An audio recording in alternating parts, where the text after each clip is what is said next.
Hello everyone, I am the Scary Midnight Dreams and I am here to help you to sleep today. So before that, like the video and subscribe to the channel. Also comment where are you from and what time is in your country right now. The Whispering Cult. When Thomas Grayson moved into the quiet cul-de-sac of Maplewood Lane, he sought solitude and a fresh start. The neighborhood seemed idyllic, with its manicured lawns and friendly smiles. His new neighbors, a close-knit group of families, welcomed him warmly, offering baked goods and invitations to their weekly gatherings. "You'll love it here," said Evelyn, the matronly woman from next door. "We're more than neighbors. We're a community." Curious and eager to fit in, Thomas accepted an invitation to one of their evening meetings. The gathering took place in the spacious home of the Wilkersons, a couple whose charm was as polished as their mahogany floors. Candles flickered in every corner, casting long shadows that seemed to dance with a life of their own. At first, the meeting appeared to be a casual social event. Wine flowed freely, and laughter echoed through the rooms. But as the evening wore on, the atmosphere grew solemn. The guests gathered in a circle, and Evelyn produced a small, intricately carved box. "Tonight," she began, her voice low and reverent, "we welcome Thomas to our fold." The group chanted in unison, their words an ancient guttural language that sent chills down Thomas's spine. The box was opened to reveal a black stone, its surface etched with symbols that seemed to pulse faintly. Evelyn pressed the stone into Thomas's hand, her eyes locking onto his. "Do you accept the bond of the Whispering Cult?" she asked. Thomas hesitated, the weight of the stone heavy in his palm. "What does it mean?" he asked, his voice trembling. "It means belonging," Evelyn replied. "It means purpose." Reluctantly, Thomas nodded, and the group erupted into cheers. But as the days passed, he began to notice unsettling changes. Whispers filled his home at night, voices murmuring in a language he couldn't understand. Shadows moved where no light should cast them, and his dreams were plagued by visions of an ancient tentacled entity writhing in a void. Determined to uncover the truth, Thomas delved into the town's history. He discovered records of disappearances dating back centuries, all centered around Maplewood Lane. Old newspaper clippings spoke of a secretive sect and a series of unsolved murders. The more he learned, the more the pieces fell into place. One night, unable to bear the whispers any longer, Thomas confronted Evelyn. She listened calmly, her expression unreadable. "You've seen it, haven't you?" she asked. "The one who waits." Thomas recoiled. "What are you talking about?" Evelyn sighed. "We are its servants. The Whispering One grants us prosperity, health, and unity, but it demands sacrifice." Horrified, Thomas realized the extent of their devotion. The disappearances, the rituals, the whispers, they were all part of a pact with an ancient, malevolent entity. He resolved to escape, but the cult was always watching. On the night of the next gathering, Thomas was dragged to the center of the circle. The black stone was placed against his chest, its symbols glowing with an eerie light. The chanting grew louder, the shadows deeper. The entity's presence filled the room, a suffocating weight that pressed against his soul. In a final act of defiance, Thomas seized the stone and hurled it into the fire. The room erupted into chaos as the flames consumed the artifact. The whispers turned to screams, and the shadows writhed violently before dissipating. When the smoke cleared, the cult members lay unconscious, their power broken. Thomas fled Maplewood Lane, vowing never to return. But even as he rebuilt his life far away, he couldn't escape the feeling that something was watching, waiting for the right moment to reclaim what was lost. Echoes of the dead Margaret sat alone in the dimly lit study, the flickering glow of the gramophone casting long shadows on the walls. The air was thick with the scent of old wood and dust, a fitting backdrop for the relics of a life once filled with joy. Her fingers trembled as she placed the needle on the vinyl record. It crackled and hissed before the familiar sound of her late husband's voice filled the room. "My dearest Margaret," the recording began, his voice warm and steady. It was from a time before illness had ravaged him, before the silence of his absence had become her constant companion. She closed her eyes, letting the sound wash over her, a bittersweet balm for her aching heart. But as the days turned into weeks, the recordings began to change. At first, it was subtle, a pause that hadn't been there before, a strange echo beneath his words. Then came the messages she didn't remember him recording. "Why did you let me go, Margaret?" his voice asked one night, the tone accusatory and laced with sorrow. She froze, the needle skipping as her hand jolted the table. That's not possible," she whispered to the empty room. The records were old, yes, but she had listened to them countless times since his passing. She knew every word, every inflection. This was different. The next evening, she found herself drawn back to the study, the pull of his voice irresistible, despite the growing unease gnawing at her. She placed another record on the gramophone, one she hadn't touched in years. Again, his voice began as she remembered, a message recorded on their anniversary, full of love and promises of a future they'd never have. "Margaret," the voice said, and she startled. It was no longer the cheerful tone of a man in love. It was darker, heavier. "You've forgotten, haven't you? The things you've done." Her breath hitched. "What are you talking about?" she asked aloud, as if he could hear her. The room seemed to grow colder, the shadows lengthening as the voice continued. "You think I didn't know? The lies, the betrayals. You've hidden them well, even from yourself. But I see everything now." Margaret's mind raced, fragments of memories surfacing like jagged shards of glass. Arguments they'd had, moments of doubt she'd buried deep. Could he have known about her brief indiscretion? The fleeting moment of weakness she had convinced herself was inconsequential? The recordings became more sinister with each passing night. His voice spoke of things no one else could know, secrets she had never shared. "Do you remember the lake house?" he asked one night, his voice dripping with malice. "The promises we made? The ones you broke?" She clutched her head, the words pounding against her skull like a relentless drumbeat. "Stop it!" she screamed, her voice cracking. But the gramophone played on, his accusations growing darker, more specific. One night, desperate for answers, she searched the house for the original recordings. She tore through drawers and cabinets, her hands trembling as she unearthed the dusty boxes where the records had been stored. But the labels were wrong. Dates didn't match, and some bore titles she didn't recognize. When she played one, it wasn't her husband's voice that emerged. It was hers. "I never meant for it to happen," her recorded voice sobbed. "I thought he'd forgive me. I thought—" The confession was one she had never spoken aloud, yet here it was, etched into the grooves of a record she had no memory of creating. The room spun, her vision narrowing as the weight of the truth bore down on her. The final record she found had no label. Her hands shook as she placed it on the gramophone. The voice that emerged was neither hers nor her husband's.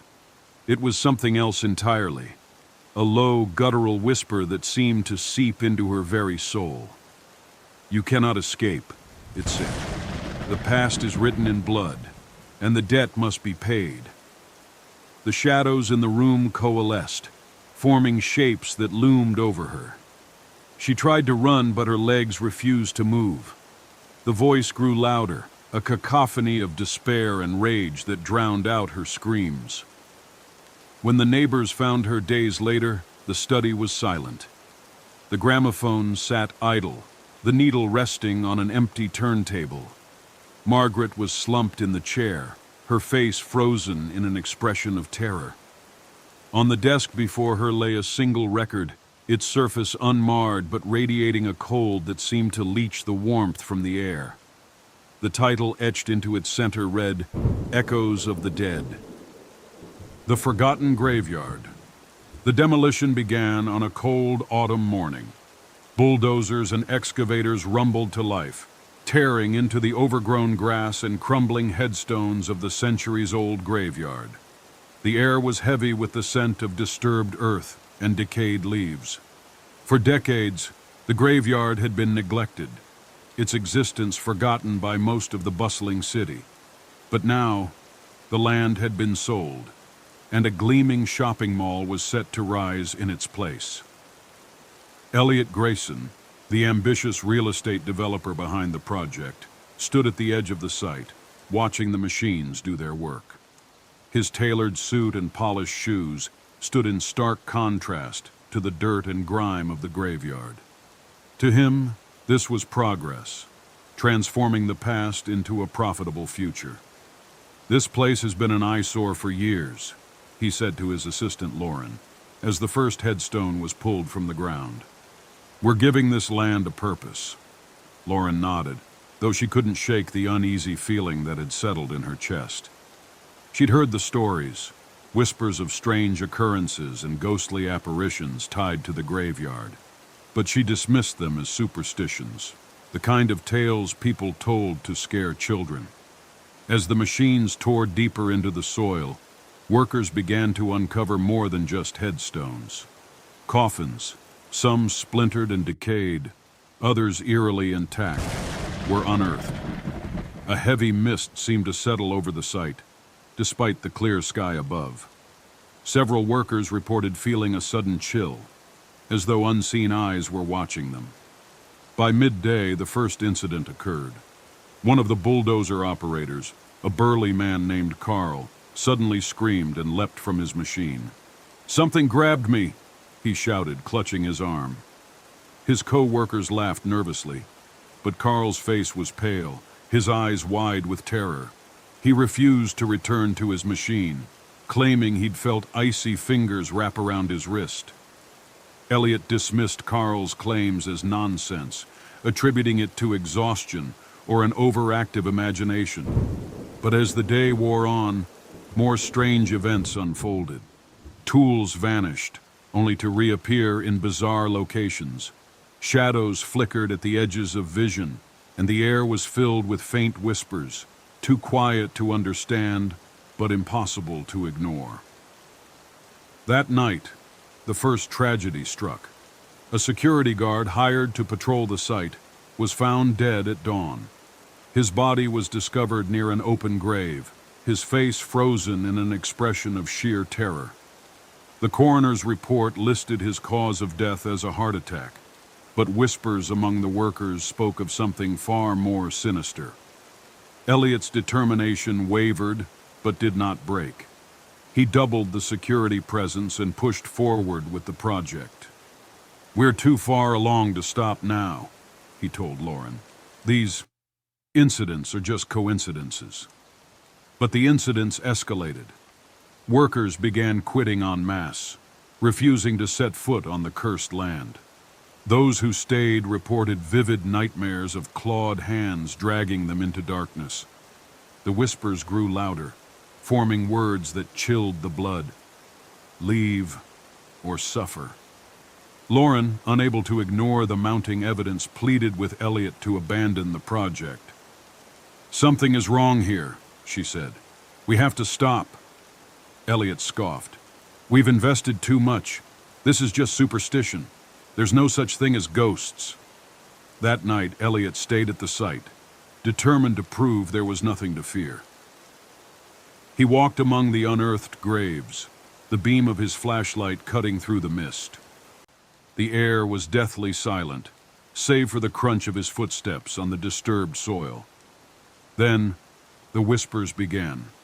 Low and guttural, they seemed to come from all around him. "Leave. Now." Elliot's breath quickened. but he pressed on. "I'm not afraid of you," he shouted into the darkness. The ground beneath him trembled, and a cold wind howled through the sight. Shadows rose from the graves, coalescing into humanoid forms with hollow eyes and gaping mouths. They advanced on Elliot, their voices a chorus of anguish and rage. Elliot tried to run, but the shadows closed in, their icy grip pulling him to the ground. As the darkness enveloped him, he heard their final chilling words. "You disturbed our rest. Now you will join us." When dawn broke, Lauren arrived at the site to find it eerily silent. Elliot was nowhere to be found, but his flashlight lay abandoned near an open grave. The project was swiftly abandoned, the land left to reclaim its secrets. Years later, the graveyard remains untouched, a place shunned by all who know its story. On quiet nights, passers-by claim to hear whispers carried on the wind, a warning to those who dare disturb the forgotten dead. The Mask of Eternal Pain. The dimly lit backstage of the Starlight Theater was cluttered with forgotten props and costumes, a repository of dreams long since abandoned. Among the dusty relics lay an ornate mask, its surface adorned with intricate carvings that shimmered faintly even in the shadows. No one in the troupe knew its origin. It had simply appeared one day, nestled among old stage equipment. Rumors swirled about its cursed nature, but in the world of struggling actors, superstition often gave way to necessity. When the lead actor for the upcoming play fell ill, Nathaniel Ward, a rising star in the troupe, seized the opportunity.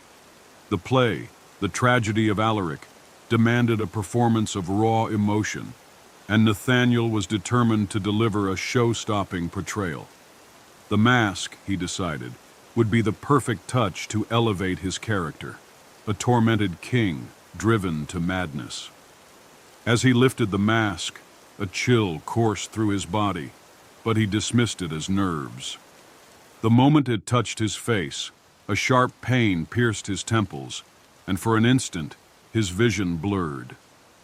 When he looked in the mirror, he was startled by how perfectly the mask fit, as if it had been crafted just for him. Its hollow eyes seemed to stare back with a life of their own. Rehearsals began, and Nathaniel's performance was nothing short of mesmerizing. He embodied the despair and rage of King Alaric with an intensity that left the cast and crew in awe. Yet offstage, he became withdrawn, plagued by vivid nightmares of burning villages and anguished screams. The mask seemed to whisper to him in the dead of night, its voice a sinister blend of sorrow and malice. "You've outdone yourself, Nathaniel," praised Director Langston after a particularly gripping rehearsal. "But are you feeling all right? You look pale." Nathaniel forced a smile. "Just tired, that's all. The role is demanding." The opening night arrived and the theater buzzed with anticipation. The audience was enraptured by Nathaniel's performance, his portrayal so hauntingly authentic that many wept openly. Yet, as the final act approached, Nathaniel began to feel an unbearable heat radiating from the mask. It seared into his skin, and he struggled to remove it, but it would not budge.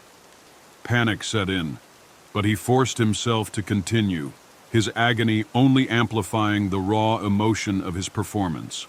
When the curtain fell, the audience erupted into applause, but Nathaniel collapsed backstage. The cast rushed to his aid, but no one could remove the mask. It seemed fused to his flesh, its once beautiful carvings now twisted into grotesque shapes.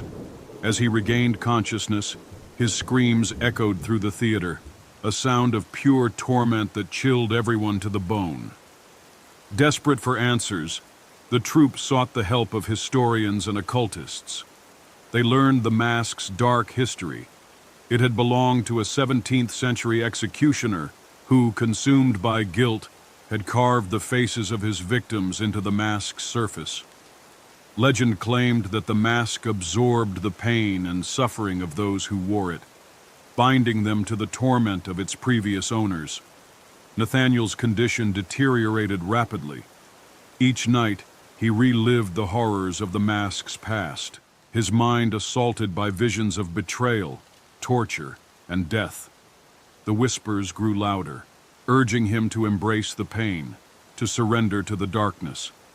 His once brilliant mind unraveled, leaving him a shadow of the man he had been. One stormy night, driven to the brink of madness, Nathaniel fled the theater. The cast found him hours later in the prop room, surrounded by broken mirrors and shredded costumes. He clutched a dagger, his eyes wild with desperation. "I have to end it," he muttered. "It's the only way." Before anyone could stop him, he plunged the dagger into the mask. A deafening scream erupted, not from Nathaniel, but from the mask itself. The air grew thick with an oppressive darkness, and the room seemed to warp and twist. When the chaos subsided, the mask lay shattered, its fragments emitting a faint, mournful wail. Nathaniel collapsed, unconscious, but alive. When he awoke days later, the memories of his ordeal were hazy, as if veiled by a merciful fog. The mask's curse had been broken, but its scars remained, both on his face and in his soul. The Starlight Theater closed shortly after, its reputation tarnished by the tragedy. The mask's fragments were sealed away, hidden from the world to prevent its curse from claiming another victim. Yet, whispers persisted, of a faint, sorrowful melody heard late at night, emanating from the theater's abandoned halls, as if the mask's tormented spirit still lingered, waiting for its next. The forgotten graveyard. The abyss beneath us. It began as a routine excavation. The city of Dunslow, expanding rapidly, required new subway tunnels to accommodate its growing population. Beneath the bustling streets, teams of construction workers toiled day and night, drilling deeper into the earth. Their work was uneventful until the morning of October 14th, when the drill struck something hollow. Foreman Gerald Harker was the first to descend into the breach. The cavern was vast, its walls glistening with a strange, iridescent substance that pulsed faintly, as though alive. The air was thick and heavy, carrying a metallic tang that made breathing an effort. Gerald shone his flashlight across the expanse, revealing peculiar markings. H. Elliot Grayson, the ambitious real estate developer behind the project, stood at the edge of the site, watching the machines do their work. His tailored suit and polished shoes stood in stark contrast to the dirt and grime of the graveyard. To him, this was progress, transforming the past into a profitable future. "This place has been an eyesore for years," he said to his assistant Lauren, as the first headstone was pulled from the ground. "We're giving this land a purpose." Lauren nodded, though she couldn't shake the uneasy feeling that had settled in her chest. She'd heard the stories, whispers of strange occurrences and ghostly apparitions tied to the graveyard, but she dismissed them as superstitions, the kind of tales people told to scare children. As the machines tore deeper into the soil, workers began to uncover more than just headstones. Coffins, some splintered and decayed, others eerily intact, were unearthed. A heavy mist seemed to settle over the site, despite the clear sky above. Several workers reported feeling a sudden chill, as though unseen eyes were watching them. By midday, the first incident occurred. One of the bulldozer operators, a burly man named Carl, suddenly screamed and leapt from his machine. "Something grabbed me!" he shouted, clutching his arm. His co-workers laughed nervously, but Carl's face was pale, his eyes wide with terror. He refused to return to his machine, claiming he'd felt icy fingers wrap around his wrist. Elliot dismissed Carl's claims as nonsense, attributing it to exhaustion or an overactive imagination. But as the day wore on, more strange events unfolded. Tools vanished, only to reappear in bizarre locations. Shadows flickered at the edges of vision, and the air was filled with faint whispers, too quiet to understand, but impossible to ignore. That night, the first tragedy struck. A security guard hired to patrol the site was found dead at dawn. His body was discovered near an open grave, his face frozen in an expression of sheer terror. The coroner's report listed his cause of death as a heart attack, but whispers among the workers spoke of something far more sinister. Elliot's determination wavered, but did not break. He doubled the security presence and pushed forward with the project. "We're too far along to stop now," he told Lauren. "These incidents are just coincidences." But the incidents escalated.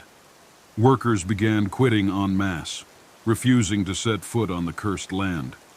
Those who stayed reported vivid nightmares of clawed hands dragging them into darkness. The whispers grew louder, forming words that chilled the blood. Leave or suffer. Lauren, unable to ignore the mounting evidence, pleaded with Elliot to abandon the project. "Something is wrong here," she said. "We have to stop." Elliot scoffed. "We've invested too much. This is just superstition. There's no such thing as ghosts." That night, Elliot stayed at the site, determined to prove there was nothing to fear. He walked among the unearthed graves, the beam of his flashlight cutting through the mist. The air was deathly silent, save for the crunch of his footsteps on the disturbed soil. Then the whispers began. Low and guttural, they seemed to come from all around him. "Leave! Now!" Elliot's breath quickened, but he pressed on. "I'm not afraid of you," he shouted into the darkness. The ground beneath him trembled and a cold wind howled through the site. Shadows rose from the graves, coalescing into humanoid forms with hollow eyes and gaping mouths. They advanced on Elliot, their voices a chorus of anguish and rage. Elliot tried to run, but the shadows closed in, their icy grip pulling him to the ground. As the darkness enveloped him, he heard their final chilling words. "You disturbed our rest. Now you will join us." When dawn broke, Lauren arrived at the site to find it eerily silent. Elliot was nowhere to be found, but his flashlight lay abandoned near an open grave. The project was swiftly abandoned. The land left to reclaim its secrets. Years later, the graveyard remains untouched, a place shunned by all who know its story. On quiet nights, passers-by claim to hear whispers carried on the wind, a warning to those who dare disturb the forgotten dead. Bunner, the house that ate dreams. Mark and Elaine had been searching for months. They wanted a home to call their own, a place to build their future together.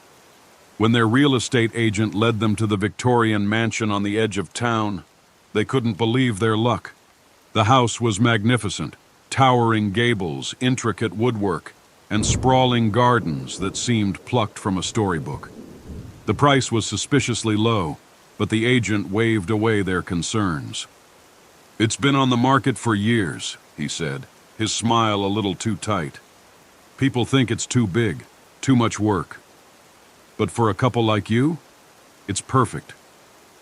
The house was everything they had dreamed of. By the end of the day, they signed the papers, giddy with excitement. Their first night in the house was quiet, save for the occasional groan of old wood settling. Elaine marveled at the stained glass windows that cast colorful patterns on the walls. Mark explored the creaky attic, imagining it as a future study. They felt like the luckiest couple in the world. But then came the dreams. Elaine was the first to notice. Her dreams were vivid and strange, filled with images of the house as it might have been decades ago. Laughter echoing through the halls, grand parties in the parlor, shadows dancing in the moonlit garden. She woke up exhilarated, telling Mark about them with wide eyes. "It's like the house is alive," she said, laughing. "It's inspiring me." Mark wasn't so sure. The house felt heavy, as if the air carried a weight he couldn't explain. The creaks in the night seemed too deliberate, the shadows too restless. But he dismissed his unease, chalking it up to the quirks of an old house. Then the dreams turned darker. Elaine woke one night gasping for air, her skin clammy with sweat. "I saw us," she whispered, her voice trembling. "But we weren't us. We were empty, like shadows." Mark held her close, murmuring reassurances he didn't believe. Over the next few days, Elaine grew distant. She would sit for hours, staring at the walls, her vibrant personality dimming. Mark, too, began to notice changes in himself. Memories slipped away like sand through his fingers. He struggled to recall his childhood, the faces of old friends, even the details of their wedding day. It was as if the house was erasing them. One night, unable to sleep, Mark wandered the house. He followed a faint humming sound to the basement, a place they'd barely explored. The air grew colder with each step, and the hum grew louder, vibrating in his chest. At the far end of the basement, he found a door he hadn't noticed before. It was made of dark, weathered wood, its surface etched with symbols that seemed to shift and writhe in the dim light. Against his better judgment, he opened the door. Beyond it lay a cavernous space that defied logic, far larger than the house above. The walls pulsed with a sickly light, as if alive. In the center of the room loomed a massive, amorphous entity, its form constantly shifting. Mark felt its presence more than he saw it, an overwhelming sense of hunger, of malice. He stumbled back, slamming the door shut. The humming ceased, but the knowledge of what he'd seen haunted him. When he returned upstairs, Elaine was sitting in the dark, her eyes vacant. "It's the house," she murmured. "It's eating us." Desperate, Mark began researching the house's history. He combed through old records, piecing together a grim tale. The house had been built by a reclusive architect who vanished shortly after its completion. Over the decades, its owners had all met strange fates, disappearances, madness, unexplained deaths. The house, it seemed, consumed those who lived within its walls. Determined to escape, Mark and Elaine packed their belongings and fled in the dead of night. But as they drove away, the memories of their time in the house began to fade. By the time they reached the city limits, they couldn't recall why they had left, or even where they had been living. Their minds were hollow, their identities fragmented. The house remained, its windows glowing faintly in the moonlight. It waited patiently for its next occupants, its hunger insatiable. For it was not just a house, but a predator, feeding on dreams, memories, and the very essence of life. Mark's determination to understand the house's nature grew as the days passed. Though their memories were fading, fragments lingered in his mind. A stained glass window, a creaking floorboard, Elaine's haunted eyes. He couldn't shake the feeling that the house still had a hold on them, even from miles away. "We have to go back," he told Elaine one evening, his voice trembling with a mixture of fear and resolve. Elaine looked at him as if he were mad. "Go back? Are you insane? That place, it'll destroy us." "It's already destroying us," Mark countered. "Look at us. We're forgetting who we are. If we don't confront it, we'll lose everything."